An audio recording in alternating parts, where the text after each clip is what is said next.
As the UK economy continues to recover from the pandemic, we've been seeing the unemployment rate steadily falling.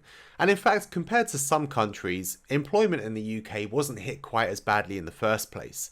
That might have been due to the actions of the government with things like the furlough scheme, for example, which meant that fewer employers had to lay off their workers.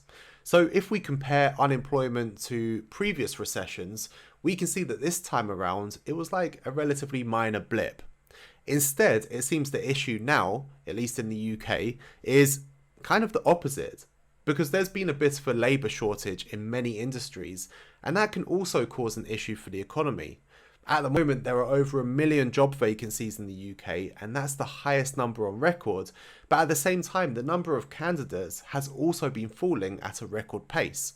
So far, the effects of Brexit have been mostly overshadowed by the pandemic, but labour shortages are partly a direct consequence of stricter immigration rules that leaves the market without having as much flexibility. And this has been further amplified by the fact that many EU citizens who can work in the UK returned home during the pandemic, and obviously many of them didn't come back. So the CBI has warned that labour shortages in the UK could last for 2 years as immigration rules are unlikely to be eased. So based on all of that, I think it's fair to say it's unlikely that the unemployment level is going to show an increase when the data is released on Tuesday morning. In fact, the Bank of England thinks that unemployment has pretty much peaked, so the headline unemployment figure might not be as important in tomorrow's release. But you know what? I think the wage data is likely to be. You see, one of the key issues in most major economies at the moment is obviously inflation. Everyone's talking about it. We've covered it plenty of times on this channel over the past weeks and months. But when there's a labour shortage, that means that businesses need to increase wages to attract workers. And if they can't fill those vacancies, it can also cause further supply issues for goods and services, all of which leads to more inflation. And perhaps more importantly, increasing wages is likely to lead that inflation to being more long-term rather than it just being transitory, as most central bankers have obviously been claiming that this round of inflation is. And that's exactly what the Bank of England's Ben Broadbent has been warning about. He says that policymakers need to pay close attention to the labour market, as the factors behind domestic inflation could be more persistent than what we're seeing globally. 2 million people are still on furlough, which ends this month, so that may help to ease these pressures, at least somewhat, but there's still likely to be a mismatch between jobs and workers. You know, someone can't just become an expert in something overnight where they've got no experience, and businesses can't just, up sticks and move to another part of the country at a drop of a hat. So it could take some time for these shortages to start evening out.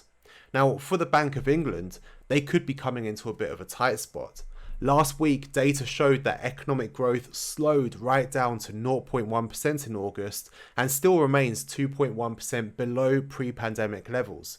This means they have to now consider the potential issue of a slowing economy along with rising inflation, which gives the risk of stagflation, which they would desperately want to avoid.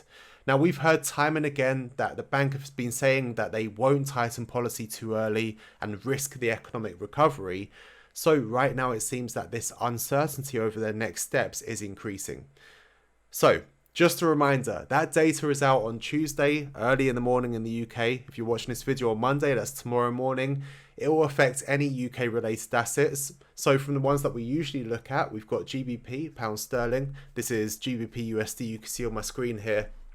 I'm looking at the 4-hour chart here, where we have this short-term bullish structure. And I'm looking for any pullbacks to trade potentially a higher low, because I think over the medium to long term I favour like bullish moves here. So I'm waiting to see if we pull back perhaps this trend line. If we break out of the top, we have some extension levels above that the price could accelerate towards. But really, I want to see how the prices are going to be reacting to the data that comes out this week. Other assets that we follow that could be affected include FTSE 100 and obviously any other pairs, including the pound. So let me know in the comment section if there are any UK assets that you're trading at the moment or that you've got an eye on that are on your watch list for this week, and what you're going to be doing about the unemployment data tomorrow. If you found this video interesting or useful, please do hit the thumbs up button, and I'll see you in the next one. Take care, guys. Thanks for watching.